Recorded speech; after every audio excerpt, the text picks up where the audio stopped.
Hi, it's Marco from Moose Marketing and PR, the editor of Punchline magazine. Welcome to Punchline Talks. Today I'm with Sir Ed Davey, the leader of the Liberal Democrats. Sir Ed, thank you ever so much for joining us here in Gloucester. It's nice to be with Punchline again. Well, no, last time I saw you were head to toe in poo, actually, in the River Chelt, and you were obviously waxing lyrical about... It wasn't head to toe. No, that's right. I had my wellies. I was in the sewage.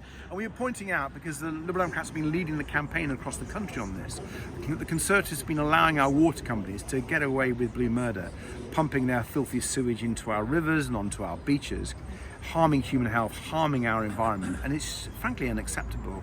And we've been very disappointed and angry, frankly, that Conservative MPs have voted in Parliament to allow the water companies to keep on doing this.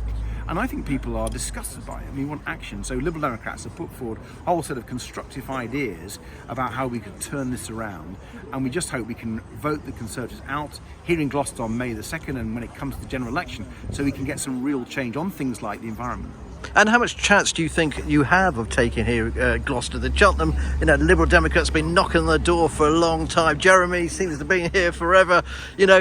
What's your chance, do you feel? Well, we of course already run Cheltenham on the local authority level, and I really think there's a fantastic chance that Max Wilkinson will be the next MP for Cheltenham. And here in Gloucester, we've been coming up really strongly as well, with Jeremy Hilton leading our local council group. And we're the opposition to the Conservatives here, and if people want to see the Conservatives out of Gloucester, they need to vote Liberal Democrat on May the 2nd. We've got an exciting agenda. We're here in one of the hidden gems of Gloucester, wonderful Hillhead Gardens, and it's been Liberal Democrats who've been backing this, supporting local community volunteers.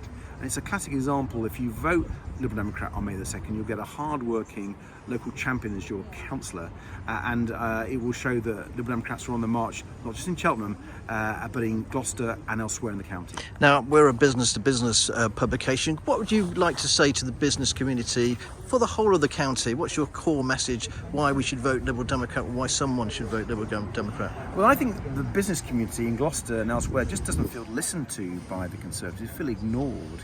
And the Conservatives have really messed up our economy in a really profound way. And going around Gloucester, it's a wonderful city, but I was disappointed to see, closed pubs, closed shops, and not the thriving high street that it used to be here. And I think that's because the Conservatives here in Gloucester and nationally haven't given the attention to local economies, which is so important, supporting small businesses, supporting the self-employed, who are the lifeblood and heart of any vibrant economy. And so, get Liberal Democrats here in Gloucester, the business community will be listened to, and there'll be a real partnership to try and turn things around. To be fair though, Sir Ed, they have actually got around 40 million pound for the regeneration of the city from the Levelling Up Fund as well. What could the Liberal Democrats offer to help out like that? Well, it's good news that there's some money coming at last to Gloucester to help out, but if you put that against the cuts that the Conservatives have made to Gloucester, frankly, it's nowhere near sufficient. And what we need in Gloucester is that partnership, so we can leverage the private investment here.